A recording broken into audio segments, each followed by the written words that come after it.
Hi hello வணக்கம் விவாஸ். இன்றைக்கி நம்ம வந்து கொள்ளு தொகையில் அரைக்க போகிறோம். இப்போ இதுக்கு தேவையான பொருள் வந்து கொள்ளு, புளி, பூண்டு, காஞ்ச மிளகாய், தேங்காய், பெருங்காயம், தேவையான அளவுக்கு உப்பு. இப்போ நம்ம ஃபஸ்ட்டு வந்து கொஞ்சமாக எண்ணெய் ஊற்ற போகிறோம். ஒரு 1.5 ஸ்பூன் அளவுக்கு தான் எண்ணெய் ஊற்றிருக்கிறேங்க. இப்போ காஞ்ச மிளகாய் போடுறோம், பூண்டு போடுறோம்.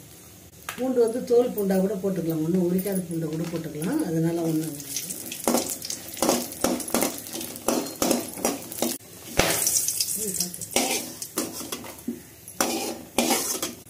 அந்த எண்ணெயிலேயே நம்ம கொள்ளு போடுறோம். கொள்ளு வந்து ஒரு கைப்பிடி அளவுக்கு போடுறேங்க நான். உங்களுக்கு எவ்வளோ தேவையோ அந்த அளவுக்கு போட்டுக்கோங்க. நல்லா டேஸ்ட்டாக இருக்குங்க இந்த துவையல். சாப்பாட்டில் போட்டு தட்டி சாப்பிட்றதுக்கு அருமையாக இருக்கும். இல்லை தயிர் சாதத்துக்கு தொட்டுன்னு சாப்பிட்லாம். இது ரொம்ப சிம்பிளான ஒரு துவையல். கொள்ளு வந்து வறுப்பு விஷயன்றது வந்து நம்ம தெரிஞ்சுக்கணும்னா கொள்ளு வெடிக்கும். அந்த வெடிக்கிற ஸ்டேஜில் கொள்ளு வந்து வரப்பட்டுருச்சுன்னு அர்த்தம். பாருங்க எப்படி வெடிக்குது பாருங்க.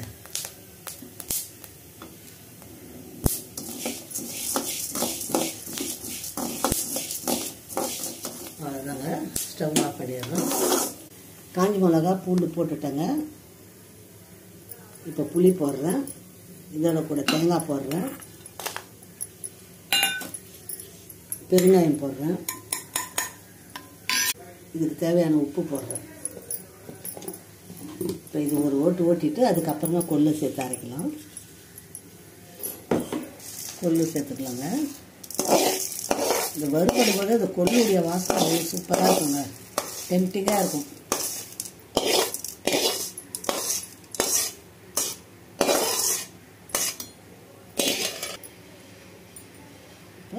மூடிட்டு அரைக்கணும்.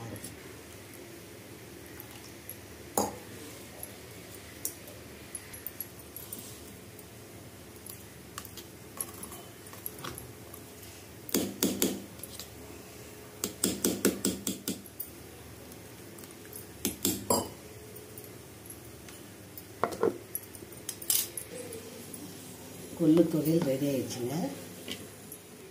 நல்லா சூடாக சாதம் வடித்து அந்த சாதத்தை போட்டுக்கணும்.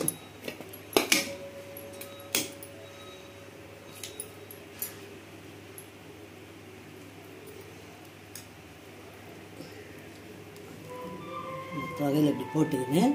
இதில் வந்து நீங்கள் நல்லெண்ணெய்லாம் இல்லை நெய்னா எது உங்களுக்கு விருப்பமோ அதை ஊற்றி பிசைஞ்சு நல்லா சுட சுட சாப்பிடும்போது அவ்வளோ டேஸ்ட்டாக இருக்குங்க. இது உடம்புக்கும் நல்லது. நீங்கள் வந்து இதை ட்ரை பண்ணி பாருங்கள்.